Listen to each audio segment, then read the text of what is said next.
Funding for this program was provided by the UCLA Office of Instructional Development.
Welcome, everyone. I'm Angelia Liang, Chair of this Department of World Arts and Cultures in Dance, and I'm very, very happy to welcome all of you and our wonderful participants of this event today. I'll be very brief, as I know there's a very full program before you in both performance and in panel presentations. I'm very pleased to present and introduce Judy Matoma, who spearheaded much of this. She's the director of the Center for Intercultural Performance here in the department and Maritime Professor in Dance, as well as former chair of this department.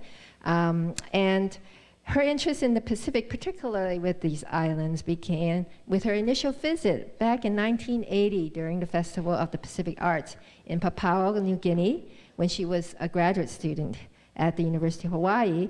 And now here we are with a 14-city tour with these wonderful dancers and singers, as well as the collaboration with the Institute for Environment and Sustainability. It's really great to have science and art coming together. I'm also pleased to introduce Madeline Glickfeld, who is substituting for Glenn McDonald, who unfortunately took ill today. But Madeline will also speak briefly, and she's the Assistant Director of Outreach and Strategic Initiatives there at the Institute. So without further ado, Judy and Madeline.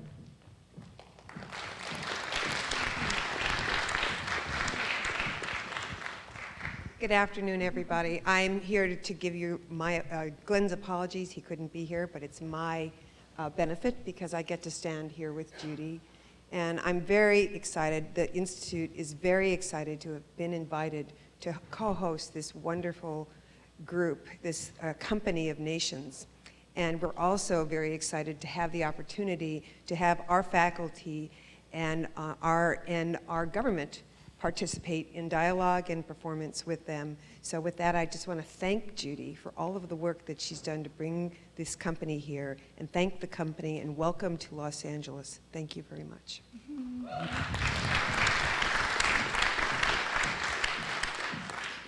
So Madeline and Fiona and everybody at the Institute have been so conscientious about putting today's program together.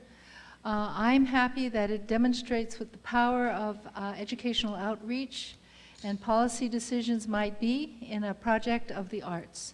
Water is Rising is a project that is now, this is our first public event. We are probably going to do 40 public events in the course of 43 days.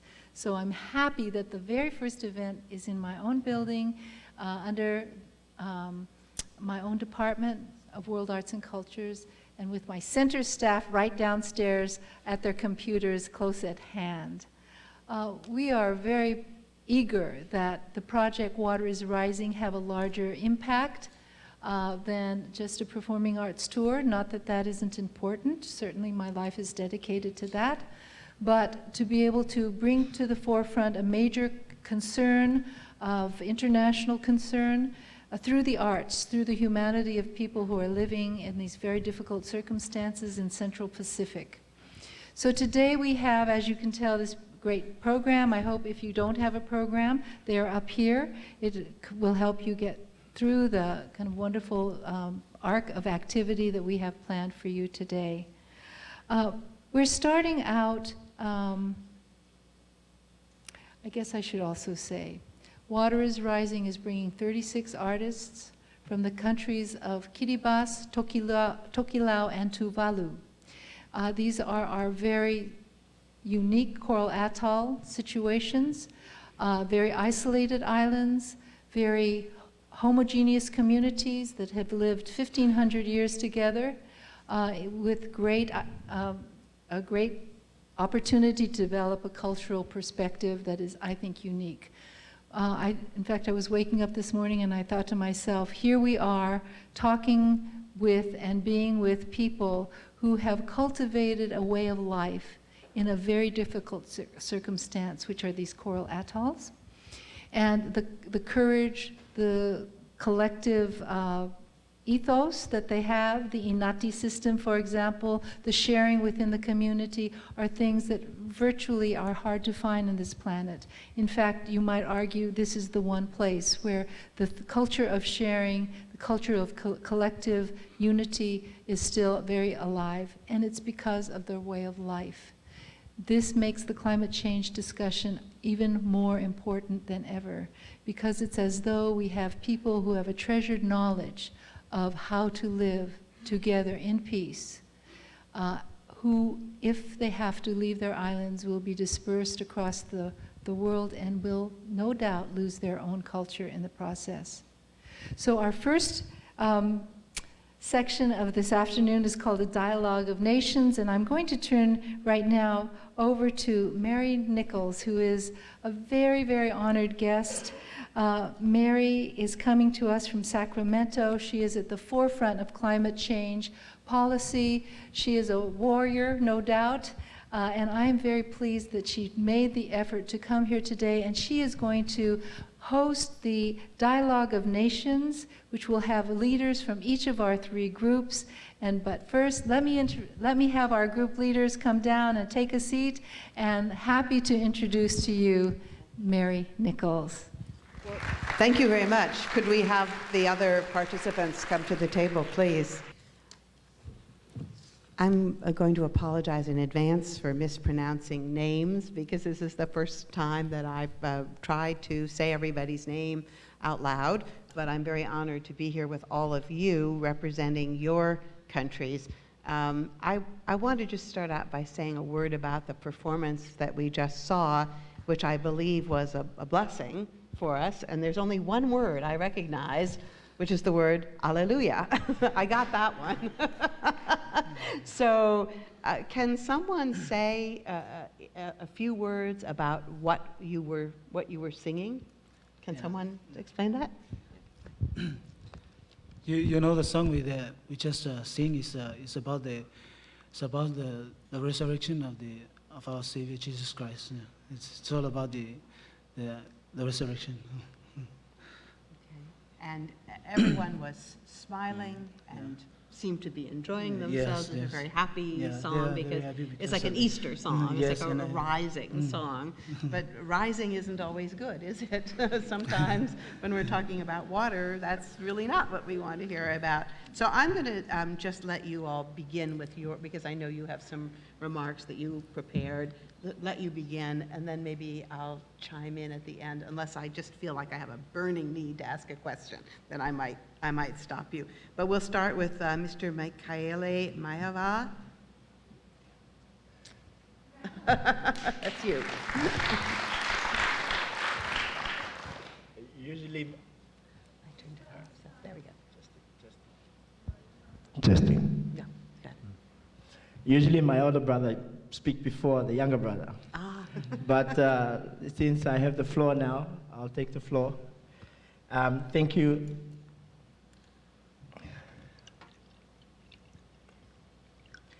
This trip has been a long, lots of rest. It's been a long trip coming to America. We take a 40-hour boat from Tokelau to Samoa, and it takes another 2 hours to Fiji by plane, and then it takes another 10 hours to Los Angeles. So the total travel, it takes us about 3 weeks to come here to this beautiful land. Together with the brothers and sisters from Kiribati and Tuvalu, we share the same concern. And that concern is addressed with this project that was what Judy and her team worked hard to succeed. We here with a simple message, I think. To us, it's very simple, maybe not to the scientists. But you all know that in my island, the tallest point of the island is the tallest coconut tree. It's not the tallest building. So when we have cyclones or hurricanes, the wave comes from one side right through the villages where the people stay, goes to the lagoon side.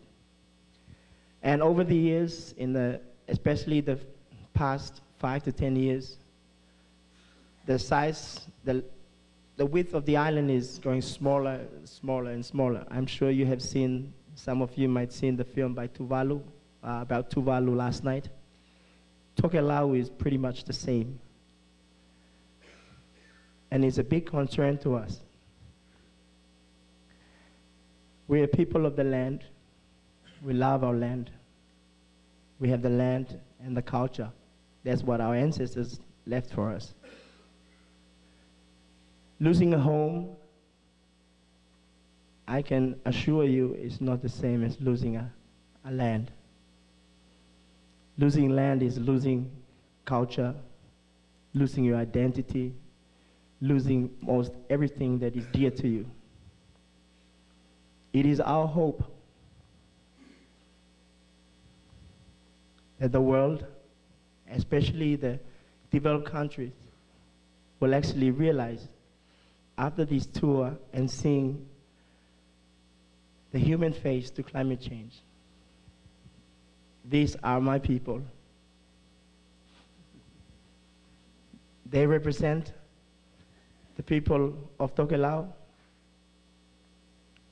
that facing the effect of climate change. We all know the science of it. They say that it's because of so much carbon dioxide in the air, the emissions rate, the China, USA, sorry to name the countries. China, USA, Europe are all doing a relay of who's going up and up. While they're doing and polluting the air, beautiful people like us, like you, will have no home soon after 50 years. So we're here with a very strong message. Help us while you're helping yourself. And thank you again for the opportunity. I will give it back to my brothers. Thank you very much. So next on the program is Mr. Francis Tabao. Thank you.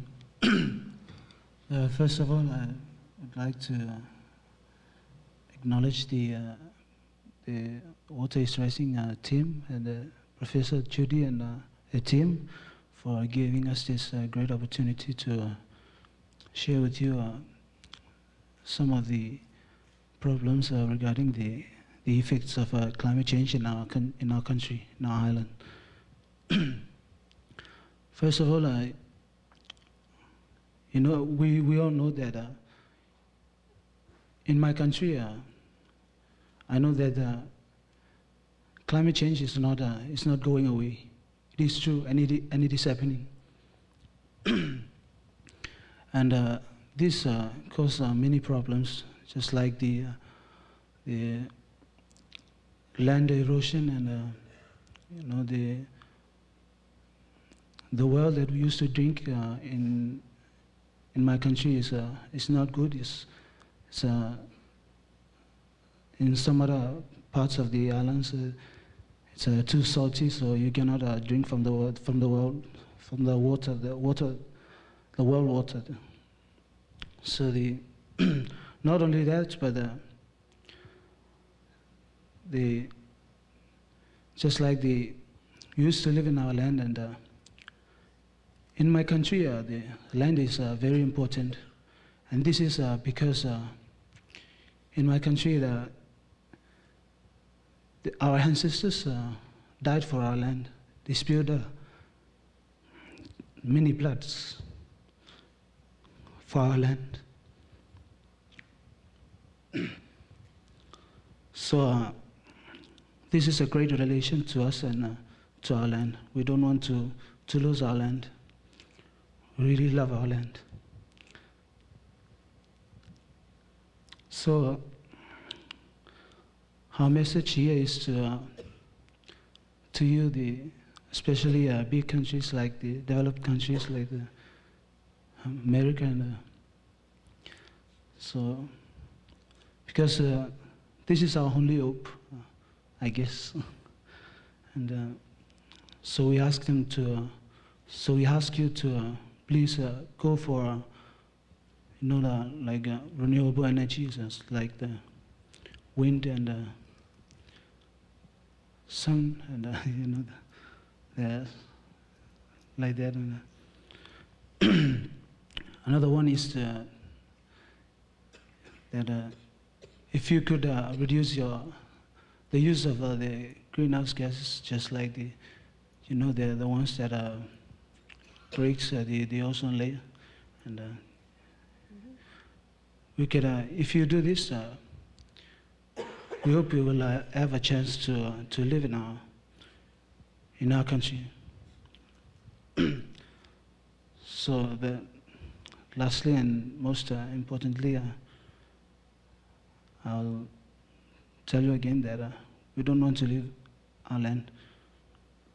We want to stay there, and if we lost our land, then just like my brother from Tokelau says, that we lose everything, our culture, the skills that we have, everything we all lost if we lose this island of ours. So, thank you very much. That's it.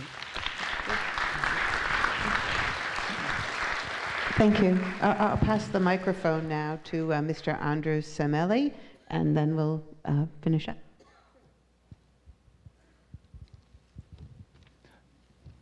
Mua o whakatalo whātu kia koutou katoa. Ko mawhai o kau whakatasi tātou I te aso tēnei.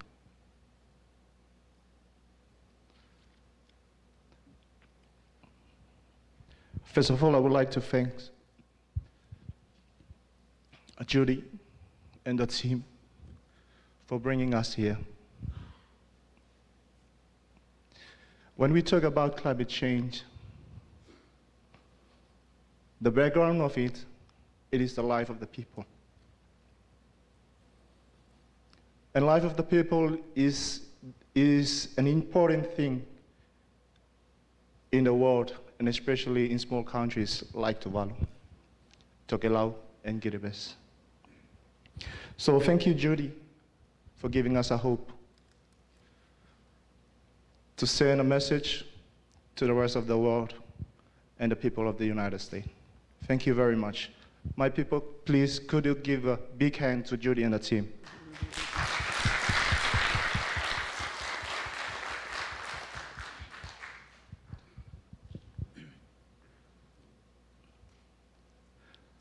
Talking about climate change. When I talk about climate change, it brings me tears. It makes my tears fall every time. Because I'm not quite sure what happened to the life of my people in 50 years' time. It might be underwater, or it might be they call as refugees of climate change. But we don't want to do that. We don't want that to happen to our people. We don't want our people to call as refugees of climate change. We love our land. We love our tradition, our cultures. For those of you who watched the film last night about Tuvalu, and that's Tuvalu. That's the real situation faced with the Tuvaluans. The landmass is only 24 square kilometers. We have a very big ocean and very small landmass. We have no mountains that give us hope when it comes to sea level rise. Where should we run to hide ourselves when it comes to sea level rise? When sea level comes up, where should we run to? As what my brother said from Tokelau, the tallest part of Tokelau is a coconut tree. And the same case with Tuvalu. The tallest part of Tuvalu is a coconut tree, the tallest coconut tree. Tuvalu is 3 to 4 meters above sea level. And that's give us no hope when we talk about climate change and sea level rise. We have faced lots of impact. There are lots of impacts. The effect of climate change to Tuvalu, we have faced or we have witnessed in face to face. This is the human face of those who are vulnerable to climate change. Our economy was affected. There is only one industry in Tuvalu, and that's fisheries. And we rely most on tuna, exporting tuna to the rest of the world. And what happens? What happened now? We cannot find tuna in our water.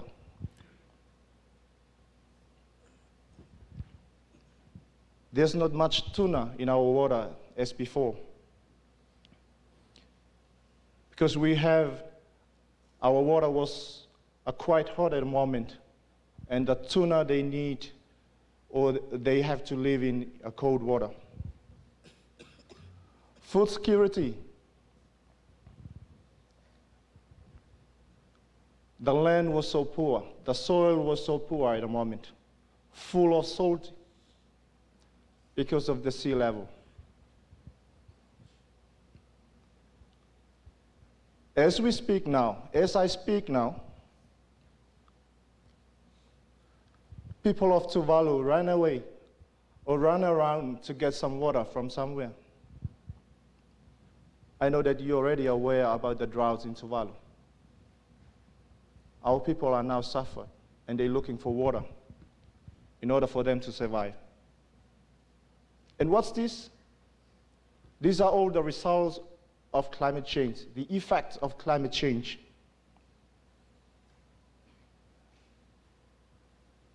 The pollution we commit to the atmosphere, it's 0.00000, almost nothing. And the end of it, we are the people who suffer. Developed countries and developed countries are the ones who are damaging the atmosphere and the ozone layer. And the people who suffered, it's me and my people. That's why it makes me tears. It makes me cry, because I love my people. I love my land. When it comes to clean tides, there is no motorcycle. It should be run on the runway or even the road. The road was full of seawater, up to 0.5 meter or 1 meter high, above from the land.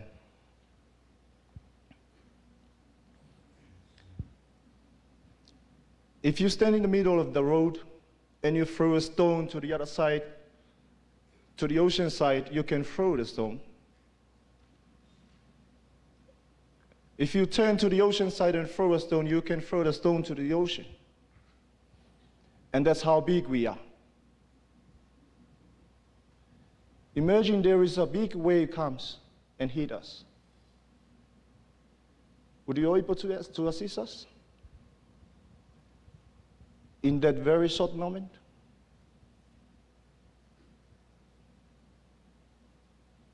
These are the concerns of our people, of my people, and the people from Kiribati, and the people of Tokelau. Even though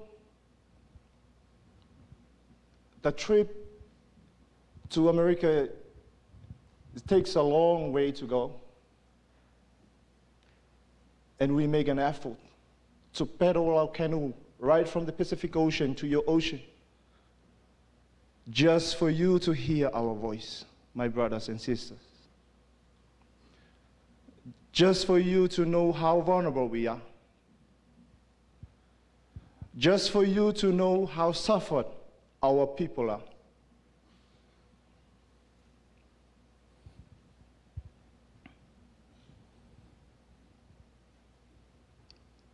every year, the sea almost takes away 1 to 2 meters of our land.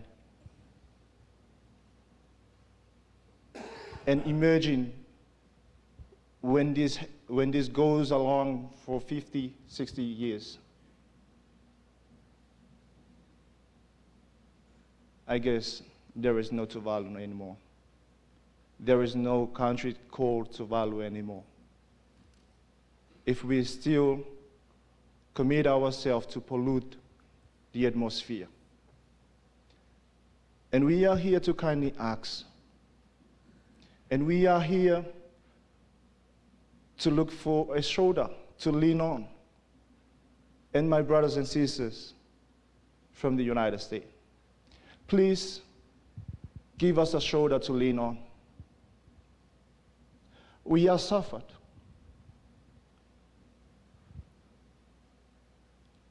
And I know that we can work together to eliminate and make us free from climate change and sea level rise.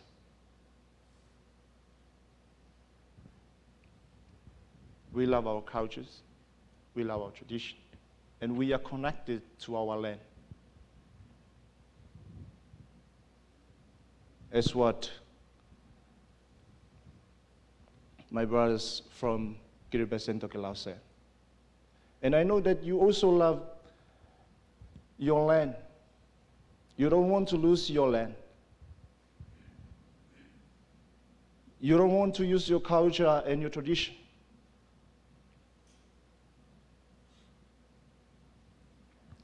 Likewise, we also don't want to lose that.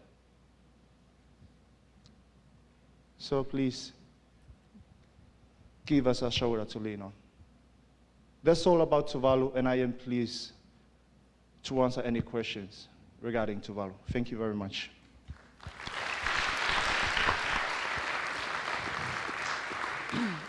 Thank you. We have only a few minutes for this part of the program, and I'm going to be very short. I want to just say a few words on behalf of the state of California, which I represent, and also as a citizen of Los Angeles and of the United States of America. So first of all, I should say that we are experiencing the effects of climate change here, but not to the same degree. We are obviously a much bigger country, and we're also a much richer country.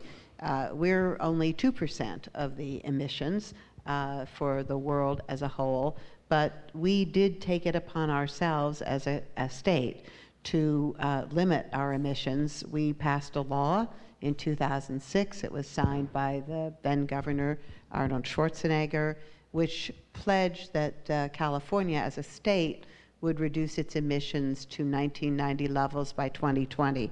That's the same target that the other countries of the world who signed the Kyoto Treaty agreed to. And under Governor Brown, we are fulfilling that commitment. We are taking steps so that by the end of 2011, we will have put on our books laws and regulations that will eliminate all of the emissions that are needed to get us to that 2020 goal.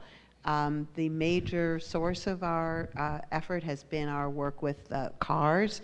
We have worked to make the new cars that are sold in our state meet much stricter levels of emissions of greenhouse gases. We've also worked to make our fuels cleaner, to change the fuels that we use for both driving our vehicles and also for our electrical system. And California, for many years, even before we took on the goal of trying to deal with the threat of climate change, or at least to begin to deal with it, also was becoming the most energy efficient state in the United States, so that we use less energy per person than any other state in the country, even though we are a very large state. But having said all of that, of course, what we do here is not going to stop the onward march of climate change, the buildup of gases. And we too are frustrated when we go to Washington or when we listen to what's happening in our nation's capital, because it would seem if you just listen to the news media or watch Fox television that people don't believe in climate change, they don't think it's real, or if it's real, people didn't cause it, or if people caused it, there's nothing you can do about it that won't cause our country to become very poor and go backwards economically. So there's a huge debate going on politically about this issue. And I would say that at the moment, people who care about this issue and who want to work on it feel very discouraged because they don't see that they are winning when it comes to the elections process or to choosing people who will represent the kinds of views that you are talking about. I would like to say, though, that I think that's maybe only a superficial view or maybe only a temporary view, because the reality is that as climate change becomes more apparent in this country, and we will be hearing more about this later from the scientists, in terms of the extreme weather events that we are already seeing even in our own country, people maybe won't want to face up to it, but they will recognize that there are things that have to change, and that we are going to need, even as a very rich country, we will not be able to protect ourselves completely. We can't just build walls or pump more water from underneath the earth. So we will, I think, be moving more in the direction where people will realize that what you are bringing to us is something that we should have listened to, that we should listen to. I want to particularly, though, comment on the fact that you're bringing not only your words, but you're bringing us also the testimony of your lives and of your art. And you're expressing what you're facing and your concerns in a way that we're not really used to. This is not political. When you see dance, when you hear singing, when you see the pictures and hear people talking about their culture, this is not what we're used to discussing when we talk about climate change. And maybe part of the problem that we've had in this country is that for most people, climate change is something very remote, very distant, very far away, maybe something that their grandchildren might possibly have to deal with, but not them. Well, I happen to have a grandchild, so maybe I'm a little more focused on thinking about what her life will be like.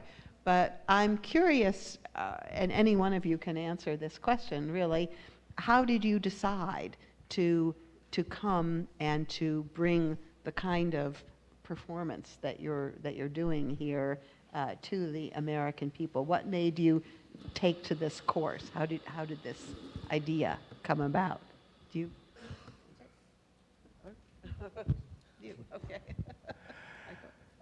Well, this is not my first trip about climate change. I attended the Indigenous People for Climate Change, the first Indigenous meeting in Alaska for the Indigenous People Declaration, and also in Australia and in Rarotonga. So going to these meetings is sitting down, discussions going on, and you don't really feel that someone is doing something to actually protect your people. So you think of it, what can I do as a non-scientist, or just a dancer, or just a citizen? What can you do to actually help your people? When I heard about the project, luckily and thankfully that I heard about the project, I woke up and could not go to sleep. I said, this is the chance. I am very proud of my culture. I'm very proud of my identity. I'm very proud of my land. So that's the reason why I use my dance, and I'm sure that goes to Kiribati and also brothers from Tuvalu.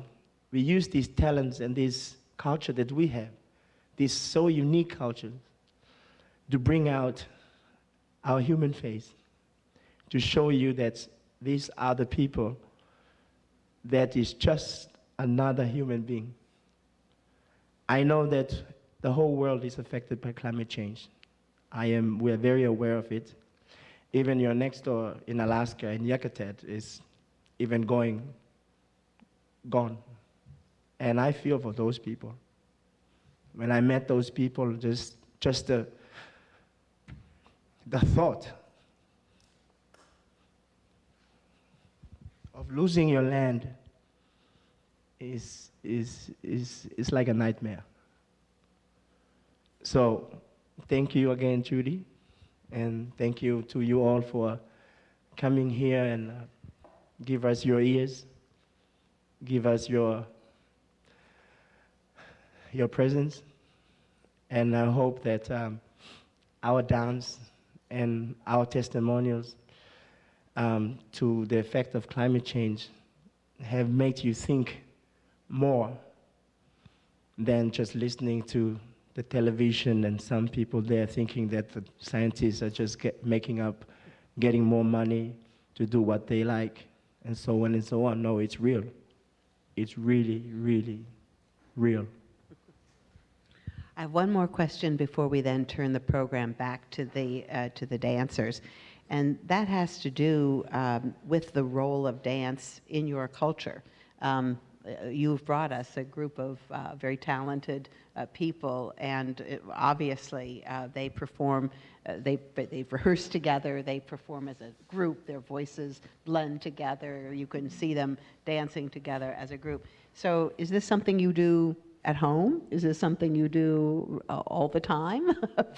Is it something that you do just for your own pleasure, or is it something you only do for sacred, for religious purposes? How does the dance fit in with your life when you're at home?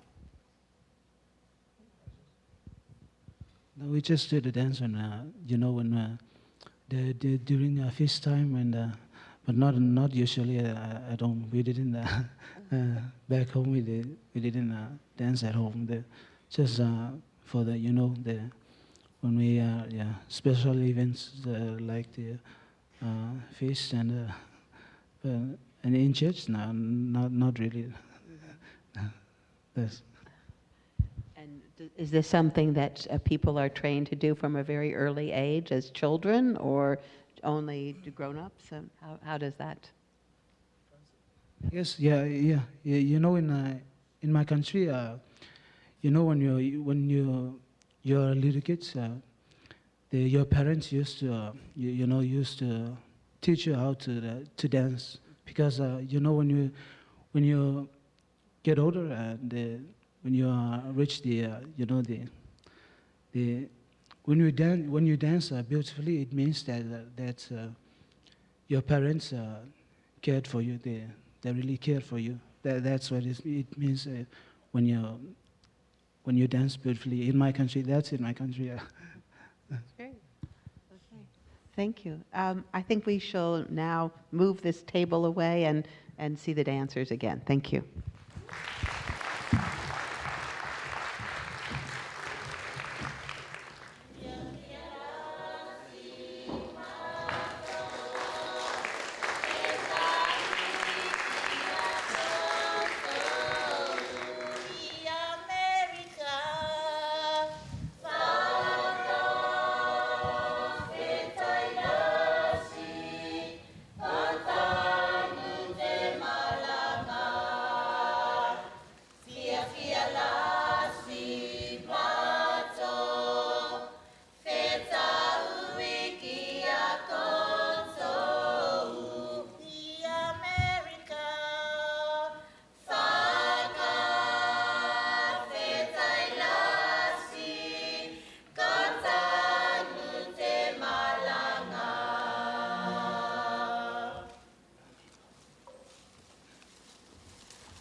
My name is Paul Bungie. I work in the Institute of the Environment and Sustainability here as well, and I'm incredibly pleased to have such a wonderful group here because it's very often difficult for us to look at climate change through more than one set of eyes, and we often think of it as science merely, but as was so eloquently stated during the last panel, it's more than just about the facts. It's also about what we know about those facts, how we feel about them, how we value and judge those things. Is it a good or a bad thing at its very core?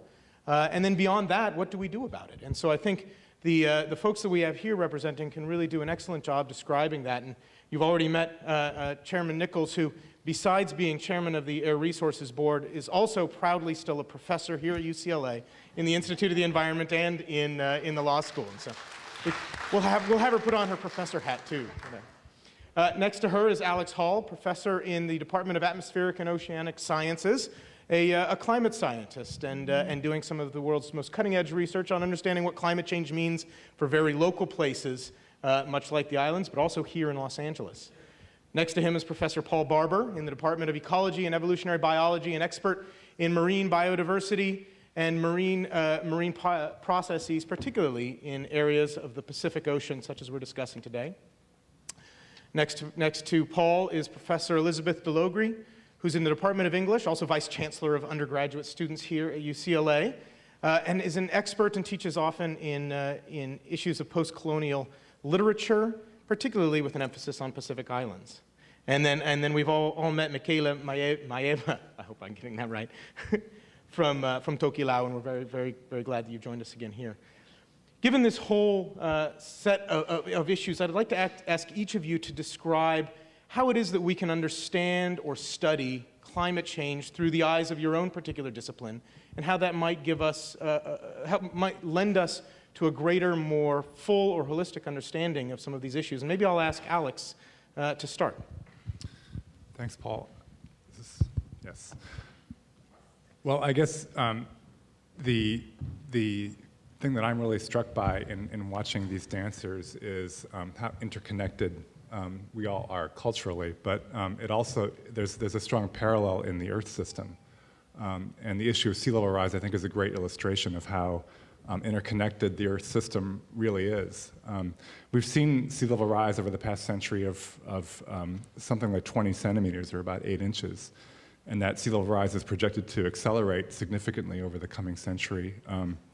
About half that comes from the melting of the mountain glaciers and the ice sheets, and another half of that comes from rising sea levels due to expansion of the water as it gets warmer. And in both of those processes, there's enormous complexity and enormous interconnection among different elements of the Earth system. So there's a need to really understand the Earth very holistically to address this particular issue. And I think that is paralleled by our need to develop a cultural understanding of the dimensions of this problem as well. And as scientists, we focus a lot on the uncertainties, and there are major uncertainties associated with sea level rise, in particular the behavior of these giant ice sheets, Greenland and Antarctica. It's a little bit ironic that the areas that are most responsible for sea level rise from a physical sense are so remote from the areas that are so affected. Although there are definitely cultural effects associated with the melting of these ice sheets. Also, there are indigenous peoples in the high latitudes that are affected as well. So there are cultural parallels to be taken into account. So we're very busy as scientists trying to understand how these ice sheets are behaving, how they respond to climate change, and how their mass balance will change in the future. And this is something that we're very, very keen on understanding better, because that's a huge uncertainty in how much sea level rise we'll actually have. And I guess finally, I was just really struck as I was watching these dancers by how irrelevant the science seems. I was thinking about what I would say up here, and I was thinking, what could I say that would be more powerful and eloquent than what we just saw?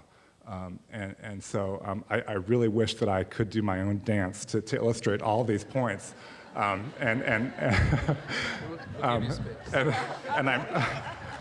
I just, yeah.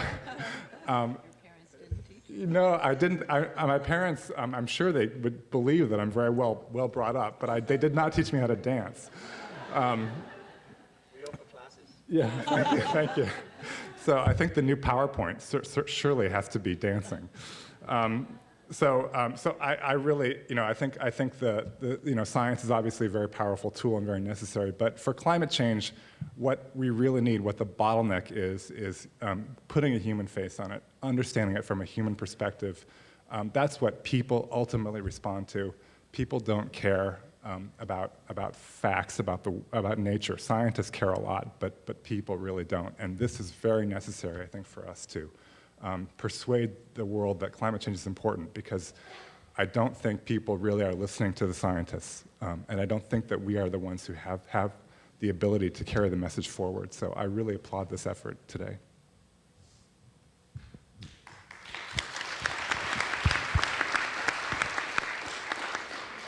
Paul Barber, this has myriad effects on these ecosystems and on these cultures. Yeah, it does. And you know, some of the processes that Alex was talking about, if you read the news, if you listen to politicians, you know, there's in some ways a false debate that's created. People talk about the fact that these are, you know, they're natural processes, and to some degree that is true. You know, 18,000 years ago, sea level was 130 meters lower than it is today. Sea levels rise and fall over time. Islands emerge from the ocean and they subside as the geological processes that create them give way to the geological processes that erode them and bring them back to the sea. And so there's a temptation to say this is all natural, and because it's all natural, you know, what can we do about it? But the reality of the situation is that, you know, these natural processes occur slowly over, you know, periods of thousands and tens and hundreds of thousands of years. And what's happened in recent time is the rate of change has increased dramatically. And, you know, the rate of sea level rise, the rate of warming of the ocean is occurring at unprecedented rates. And that's something that, you know, is a direct result of, you know, the way that we've used fossil fuels since the Industrial Revolution. I think there's also a temptation for people to think, you know, these are small atolls in the middle of the Pacific. You know, listening to, you know, the three of you speak, you know, we can see the personal tragedy that this represents. But a lot of people still, you know, might drive home today and say, well, how does that affect me? And what I think the real value of this program here today is that, you know, we're listening to the canaries in the coal mine. You know, what they're telling us here now about, you know, what may be their fate is, you know, maybe it's a matter of time before these processes start to affect us. And, you know, we're not going to lose our land, but because, you know, our country is so large. But if you think about the other impacts that global warming is having in marine environments, these are going to impact us and other countries around the world. So elevated CO2 levels are correlated with elevated sea level temperatures. When coral reefs experience water temperatures about 1 degree centigrade warmer than their average summer maximum, they begin to bleach. They turn white.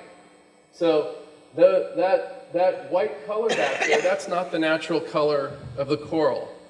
That's a coral dying because it's saying this water's too warm. We can't survive.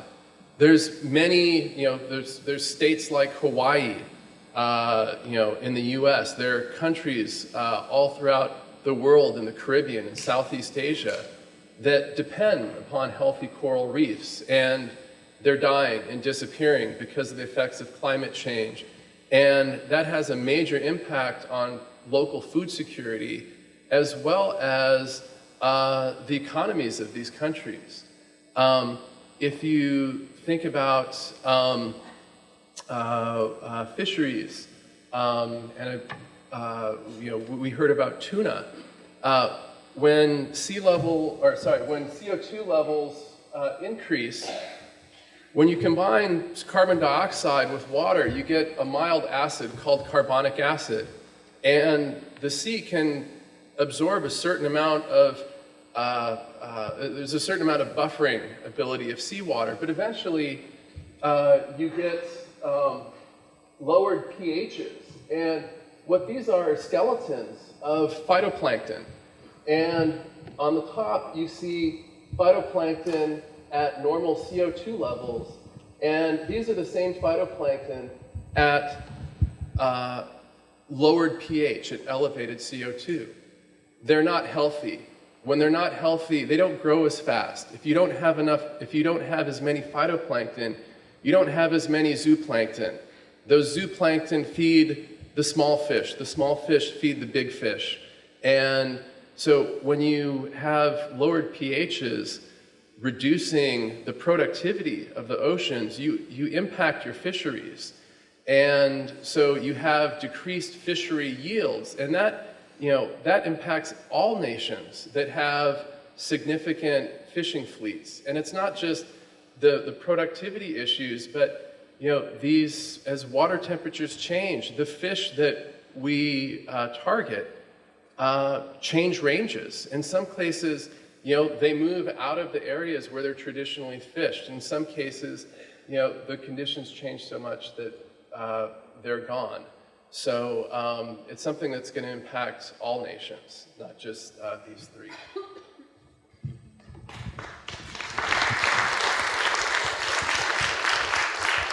Liz DeLogre, that fits right in with your perspective of how we can understand this also through art and literature in particular.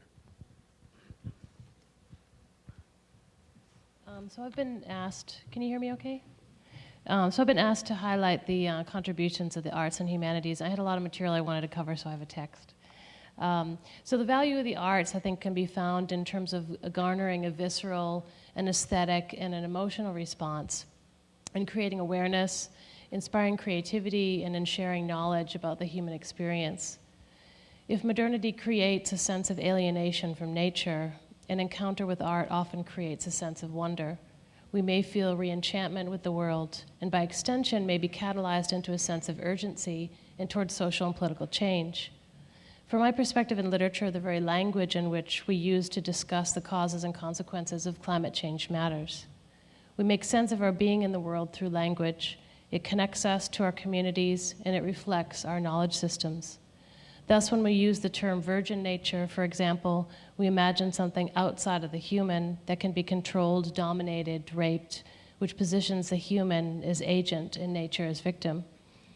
When we speak of Mother Earth, our role changes. We become subordinate to an omniscient world of nature in which we are not all-knowing. This shifts from the language of domination and managing to one of family and of mutual recognition. Our language about the rising sea highlights this feeling of the immensity of a nature that cannot be fully imagined or controlled, even as we recognize our own contributions to climate change. Since the focus here is on water, I want to draw from an inspiring visionary of the Pacific, the Tongan anthropologist Epeli Hau'ofa, who in the early 1990s critiqued Western assumptions that the Pacific Islands are impossibly remote. He wrote, "There is a world of difference between viewing the Pacific as islands in a far sea and as a sea of islands. The first emphasizes dry surfaces and a vast ocean far from the centers of power, stressing the smallness and remoteness. The second is a more holistic perspective in which things are seen in the totality of their relationships. Shifting to the language of ocean peoples, which also reflects a shift in how one relates to the environment, catalyzed the establishment of the Oceania Center for the Arts and Culture in 1997 in Fiji, a locus for artistic work expressing the diversity of contemporary indigenous art forms across the region." I think I need that slide projector. Oh, there we go. So the slides you'll see in the background are from my visit to the center last year to attend the Oceanic Conference on Creativity and Climate Change, Oceans, Islands, and Skies. The Oceania Center, is it this one? Okay. Is a place literally without walls. Unlike most educational institutions that require fees and forms, the center is open to all and is an open space in which people work closely and within sight of each other and whose events are always free. This encourages collaboration between the artists of the region, participation of those who may not otherwise have the economic means, and highlights two themes that are vital to our workshop today. Hau'ofa states, Quote, the creativity unleashed should reflect important principles of our societies, in particular reciprocity, cooperation, openness to community, and transmission of knowledge and skills. In the modern world, art is considered an individual's affair. We, however, view art from the interest of a collective and encourage our artists to nurture each other. Second, we aim to harness creativity to our practical struggle for survival. In Oceania, all forms of creativity were integral to the daily life of the community. There was no such thing as art for its own sake. The best way for the Oceania Center to do this is to tie the arts to the most urgent need for protecting our ocean resources. This should enable us to remain true to the tenets of our communities and to contribute significantly to the protection of the forests and the oceans for the continuity of life on Earth. HOFA's vision of the ocean is built upon a foundation of reciprocity and also accountability. The ocean that has been our waterway to each other should also be our route to the rest of the world, he says. By extension, this means that the rest of the world, particularly North Americans, are tied in concrete and accountable ways to the Pacific. In this vision, the islands are not distant lands in a far sea, but are part of a world ocean that we share, and frankly, whose pollution, overfishing, nuclear waste testing and dumping, and carbon colonialism is directly tied to North America. These artworks from the center reflect different perspectives about the threat of climate change. From the representation of climate refugees to the educational postcards that focus on the consumption of styrofoam. Well, these are children who participated in the conference.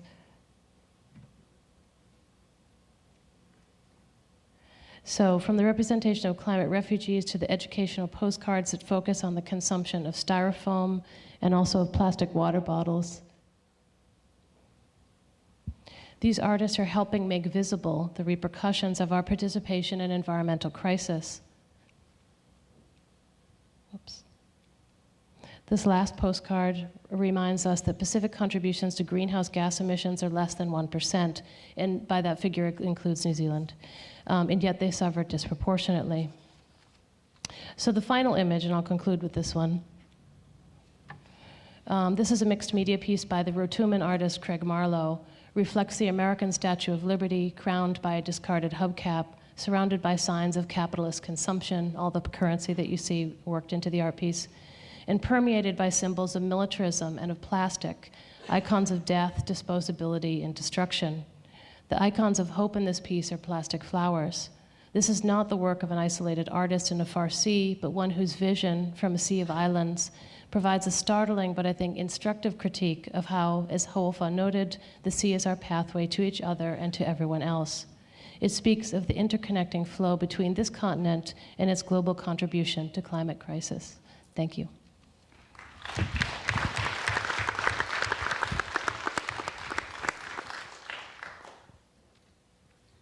Michele,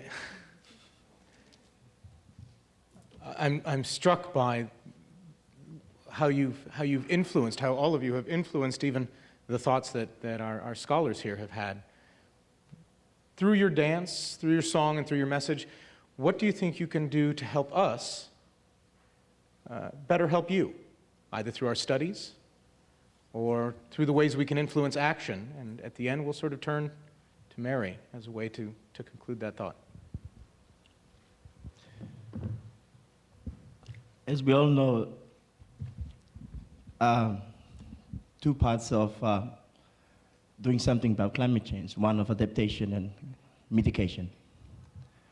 Well, you all know that you heard from Tuvalu, we contribute to 0.00000 of emissions to the air. In Tokelau National Strategic Plan, 2010-2013,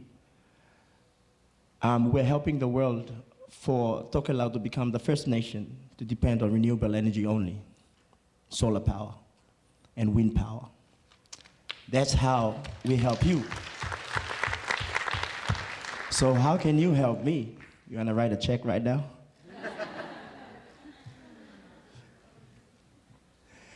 So those are the programs and the project that are very serious. We are very serious about climate change, and we're doing everything that we can to help the world. In adaptation, we're planting more trees in this small island, an island that the land is taken away from this water is rising. We're doing our best in the adaptation project. We're doing our best to build seawalls. Tangaloa there, and Mateo over there, Savelio, they are all dedicating to building their seawalls just to hold the land.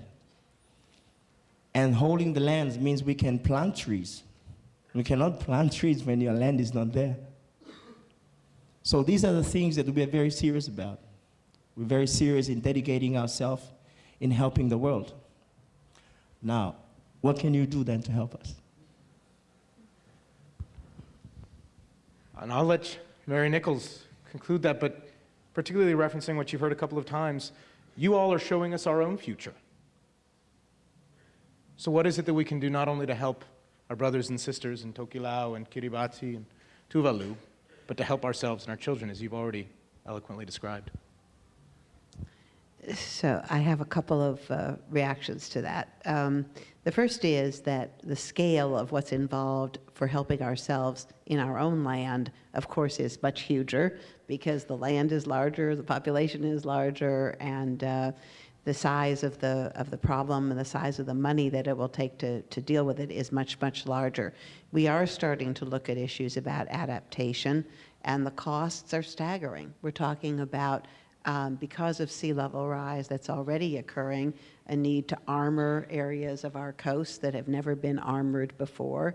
We're talking about losing wetlands, which we have painfully purchased in many cases from private owners and helped to restore, which are facing inundation.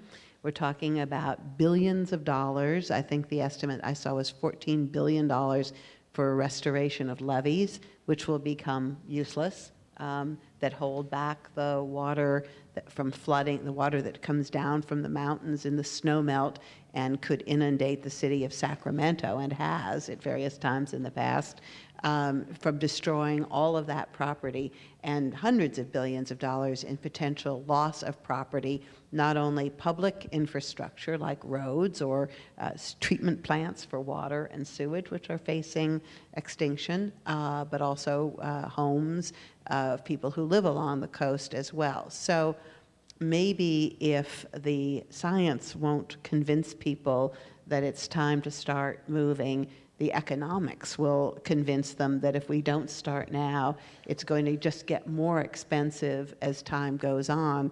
And so it's worthwhile investing something now, both on the protection side and on the mitigation side. And some of it is both.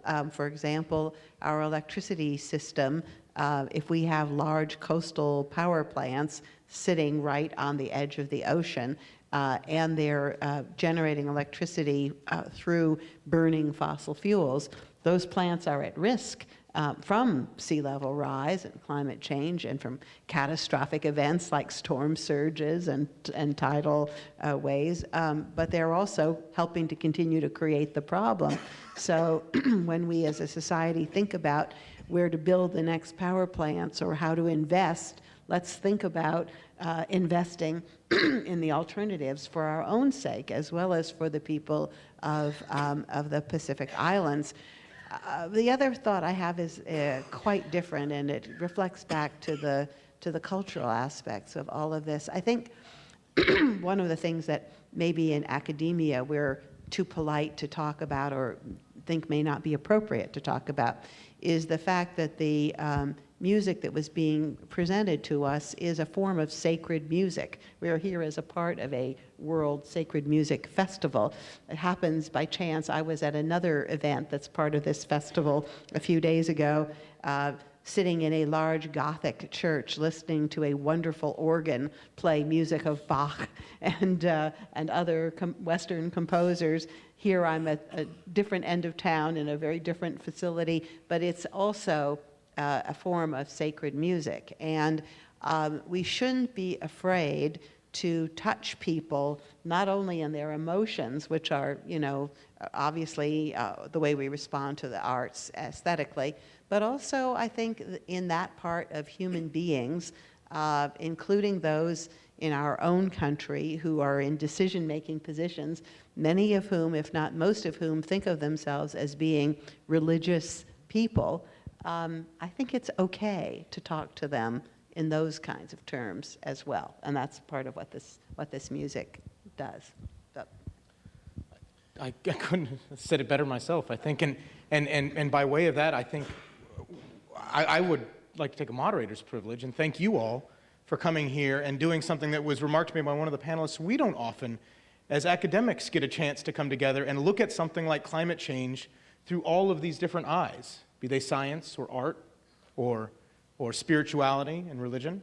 And so thank you for enriching our environments as well and reminding us, as Chairman Nichols said, California is really trying, and reminding us, frankly, why we're doing it and why it's so important. So thank you. And we now get questions from the audience, which is even better, and I'm going to invite Madeline Glickfeld and Judy Matoma back again to moderate. But thank you all very much. Thank you. And I just want to give you all an opportunity. This is an extraordinary opportunity to ask your own questions of the audience. Do I see a question up there? Somebody can be brave enough to ask the first. Yes, you could. Yes, sir. Sir, could you speak up a little bit?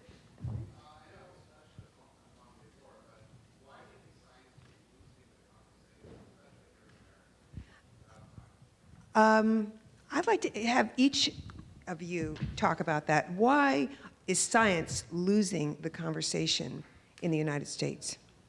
Who wants to take that? Yeah, I don't know that we're the best ones to answer that question, just because we don't think that way. I don't think, but scientists don't think in those terms. But I think that there are a couple of dynamics. One is that it's an incredibly complex issue, and it's one that's filled with uncertainties. I alluded to a couple of them in the context of sea level rise, and I think that democratic discourse doesn't necessarily lend itself to complexity. And so it's hard to talk about climate change in the way that we're used to talking about it, which is having two people in a room who seem to be on different sides of the political aisle have a discussion. And I think the other factor is more subtle. I think it's a very scary prospect. I think it's the idea of that humans are having this profound influence on the environment is hard for people to process, and I think that sometimes people just decide that they're not going to process it, and they just deny that it exists. I think there's an element of that as well, but I think other people may have more to say on this issue than I do. So I want to ask you though, one of the things, last night we had a lecture by Dr. Carnicel, and he said the dilemma is that scientists cannot say they're unequivocally sure what's going to happen and when it's going to happen. And scientists are very careful to say, we think that this is going to happen. And the discussion becomes one of, well, if they think it, they don't know it. So how do we get past that kind of a dilemma? I mean, it's, the analogy that I like to bring up is the one to medicine, because I think that's where people face decisions that are informed by uncertainty all the time. I think when people have a diagnosis, for example, of cancer, there are all kinds of treatment decisions that you can pursue, and it's not clear which one is going to work the best, and yet you still have to make a decision. We make decisions under uncertainty all the time, and we have to. And I think that for some reason, maybe the question is, why don't we? When it comes to climate change, why are we comfortable saying that because we are uncertain about it or because we don't know the truth precisely, we are going to do nothing? That's actually the opposite of how we behave in the rest of our lives. Any other comments about what we can do to make the scientific argument stronger, or maybe the scientist is not the right spokesman? What would any of you like to comment on that? I guess my comment would be is that, we don't have scientists saying we don't have 100% certainty, so we're not going to do anything. What's happening, I think, is that because we can't say we don't have 100% certainty, that is used in the media and political arenas as a justification for inaction. And so I think that the question really becomes, how do we get our politicians and our society to accept the fact that, as all humankind, we have this diagnosis and we have to do something. And, there are a variety of potential outcomes, and some which are more likely than others, and that's what the science tells us.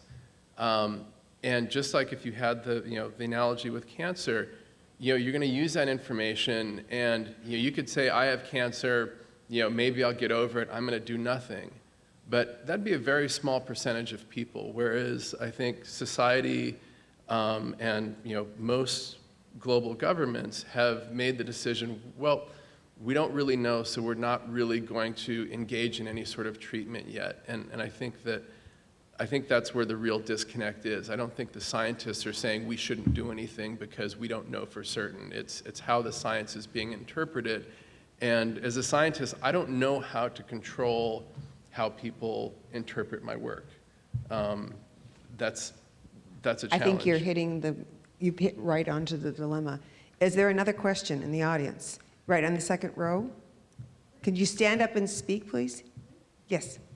Okay, my first question is, as far as the CO2 and the problem with the ocean, cannot scientists do some research and introduce some kind of enzyme or something to try to reverse the effects of what's happening negatively in the world's ocean?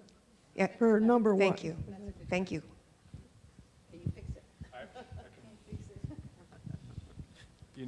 This brings up a really interesting topic, which is a subject of very intense debate among scientists, which is whether we should be thinking about geoengineering and whether we should be thinking about technological solutions to climate change, whether it's putting aerosols in the stratosphere to try to reflect sunlight or introducing nutrients into the surface ocean so that they will take up more carbon from the atmosphere as the plants grow in the ocean. There are all kinds of proposals that are out there, and they are being seriously investigated in the scientific community. But then this gets into questions about their ethical questions, and I think you can't divorce those from the scientific debate. So this is an area where there's a very rich discourse, I think, between scientists and philosophers and spiritual leaders about how we manage our relationship with the planet, and those are very tough questions. Can we turn the oceans back to acidic rather than No. Yeah, I mean it's simply too large. But some of the things that Alex just mentioned, this adding nutrients to the ocean is an idea that people are playing with, that it'll help take up carbon dioxide out of the atmosphere and essentially move it from the atmosphere and sequester it down in the ocean floor in terms of precipitated carbon. So, that might work, but there are lots of issues associated with that. Coming from a very small island, you depend on information that you understand of what is going on. And to me, information that we get from the scientists is, I agree, is all about how you understand. And it's all about what you want to do about it. Here we are in Tokelau, we know, and then we listen and we hear all the data and statistics about climate change, and we're doing something about it. We're mitigating. We're adapting. We're doing something about it. Talking about geoengineering, this is something that I think is going to be a chaos. Thinking of geoengineering, putting more chemicals in the cloud to absorb more CO2. putting these different chemicals in the sea to absorb less CO2, you are actually doing something that is not good for Mother Earth.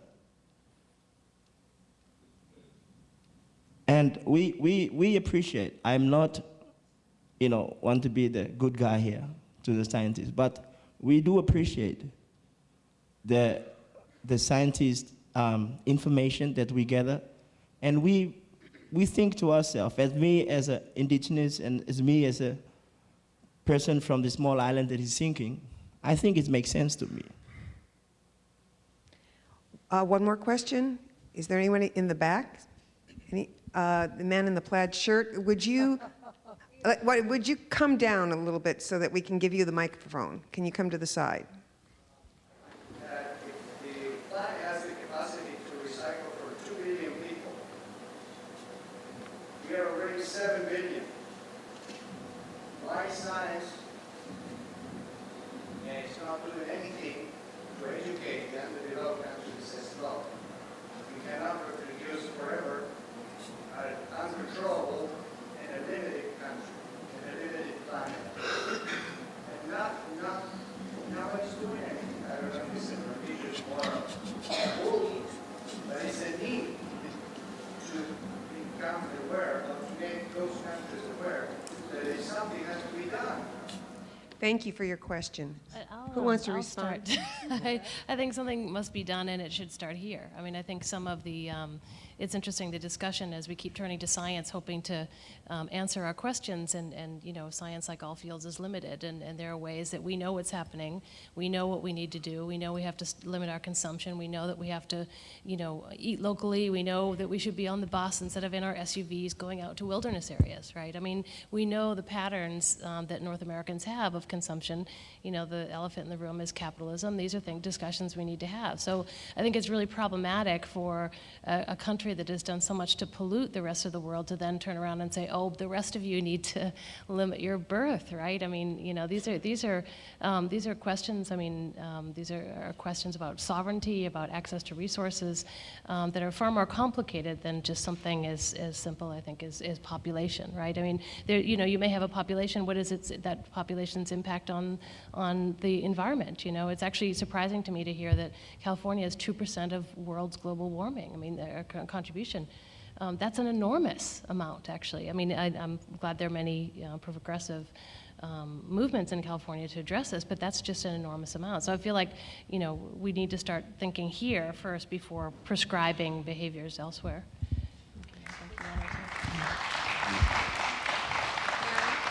I just want to add, I thank you, Elizabeth. I agree with your comments. I would just add, as a representative of the Institute of Environment and Sustainability, I want to focus on the question of what sustainability means, because the definition is one in which everybody who is alive is able to enjoy the same standard of living without necessarily consuming as much of the Earth's resources so that we can reach some sort of a steady state. We don't know if that's actually possible, but what we do know is that in the United States and in Western Europe, which are the two major contributors and causers of the current levels of global warming that we're facing today, population is not growing. We're aging populations, and we're dependent on immigrants to run our economy. We're in a frozen state in many respects. And so I think this issue of demographics and who is entitled to grow and who isn't entitled to grow is very tied up with the issue of use of resources and the burden that we're putting collectively on the planet. As I understand the problem that we're facing in terms of mitigation, it is incumbent on us to help parts of the world that have yet to achieve anything close to the standard of living that we have and that want to achieve greater prosperity, to do that without causing the kinds of problems that we caused ourselves. That's our obligation, and that's why all the international discussions about this problem involve not only cutting emissions from the developed world, but also direct assistance to the developing nations of the world to help them achieve those goals. Because we know that when people realize that they can enjoy a higher standard of living through not having large families, that is exactly what they do. When you empower people to realize their dreams through education and through opportunity, then you start to see negative population growth. Thank you very much. That concludes this panel. I want to thank you all for coming today, and we're going to have our final closing dance. Please don't leave, because this is going to be the best. And with the panel, after we conclude, we're all asking everyone to go downstairs to where there's going to be a meet and greet and a little reception, and there'll be the press to talk to there. Thank you.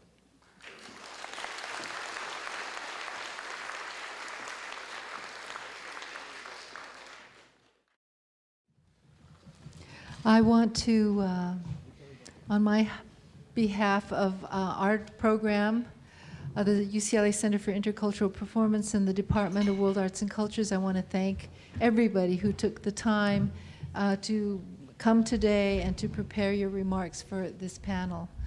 Our program here, our residency of Water is Rising, actually we are about halfway through this. We attended 2 classes yesterday. In the environmental classes, most of them were freshmen. It was very exciting for our artists to be with them. We had a Time and Tide film screening with Melnitz Movies last night. This panel is our 4th activity. Tomorrow we'll be doing a concert for over 1,000 children. And these children have been instructed to refer to our educational website, and I hope you will have a moment to look at it as well. www.waterisrising.com. We have put a great deal of energy and worked in cooperation with the Institute of the Environment and Sustainability to make this happen.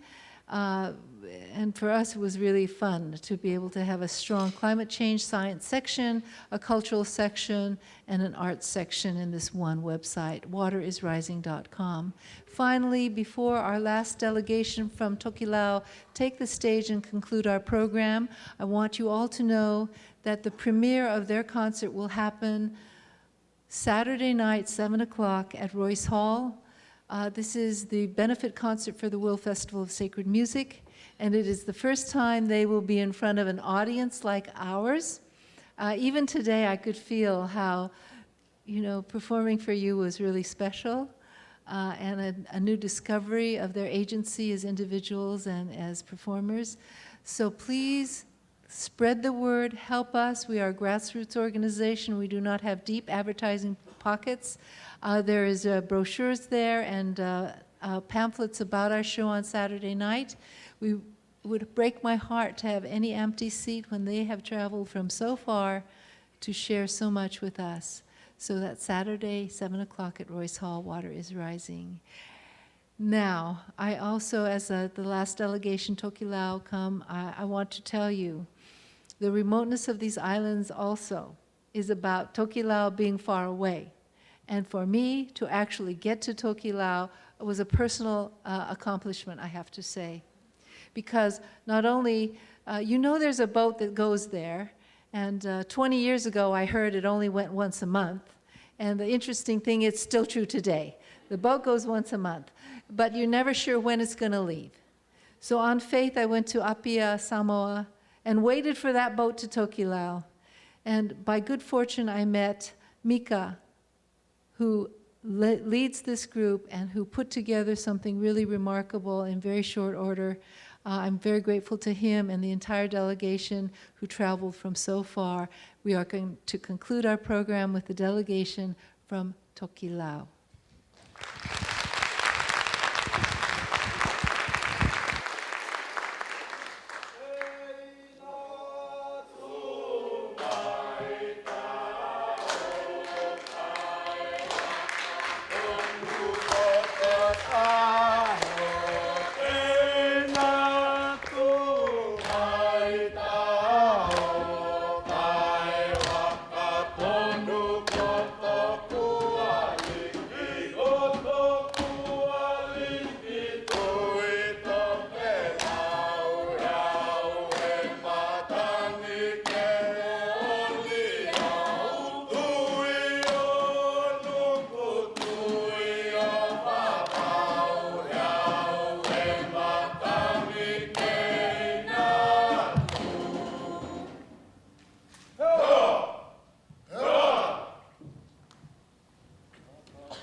Papa,